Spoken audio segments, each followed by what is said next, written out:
Hello, everyone. I am Marsha, and this is English on a Platter. In this video, I'll be sharing with you an overview of how to improve your English pronunciation. In English, how you say what you say matters. When we talk about pronunciation, we're talking about how we say words and combinations of words, including sentences which express a complete thought. A lot can be said about pronunciation, but I will not attempt to explore the scope of possibilities here. The intent is to highlight essentials of English pronunciation to help you to appreciate and make better use of more in-depth guidance that I will be providing on pronunciation in time to come. So I have 5 points that I would like to share with you, and they are as follows. The first relates to the purpose of improving your pronunciation skills. Refining your ability to correctly pronounce English sounds rather, as expressed in words and sentences in natural everyday usage, greatly helps you to get clarity about the meaning that is being conveyed when the language is spoken. Believe it or not, mispronunciation and emphasizing the wrong words in a sentence can muddle the meaning that someone intends to express. The second point is about the usefulness of correct pronunciation in communicating clearly.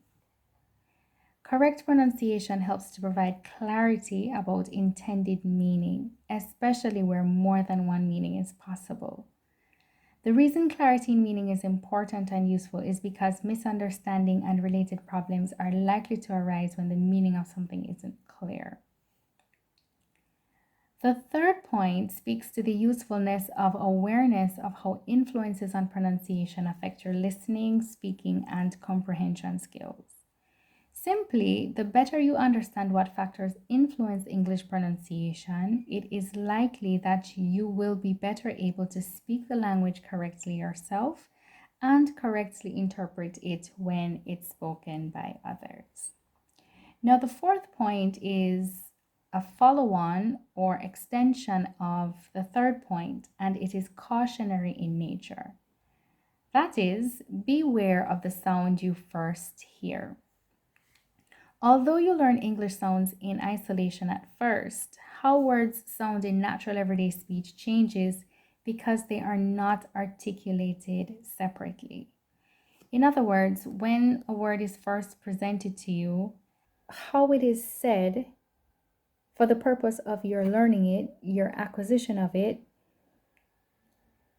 the word is said in isolation. However, when that word is incorporated in natural speech in everyday life in the real world, it is likely to sound, or it may very well sound somewhat different because it's incorporated into fast connected speech.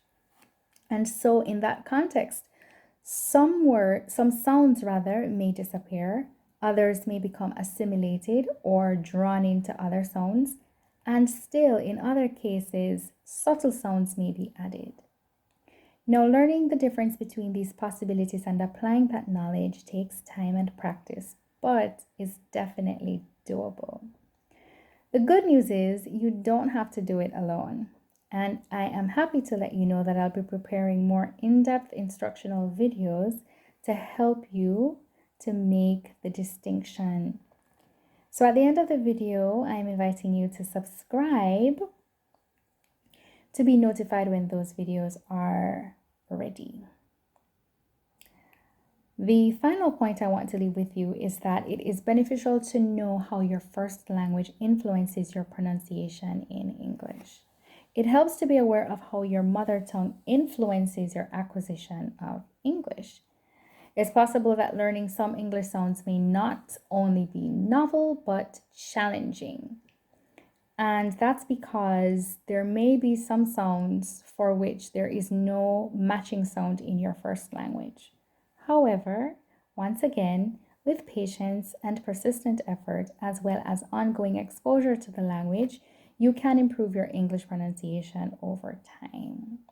And there's a great opportunity for further support if you join my private Facebook group where you can access exclusive content that meets your needs. So join the group using the link below this video. You may also watch a free training I've prepared which outlines a simple but highly effective a simple and highly effective two-step process for going from intermediate level to advanced level English communication skills so you can pursue your business and other goals with confidence. Until next time, this is Marsha. It was my pleasure, and I hope to see you in the next video. Bye-bye.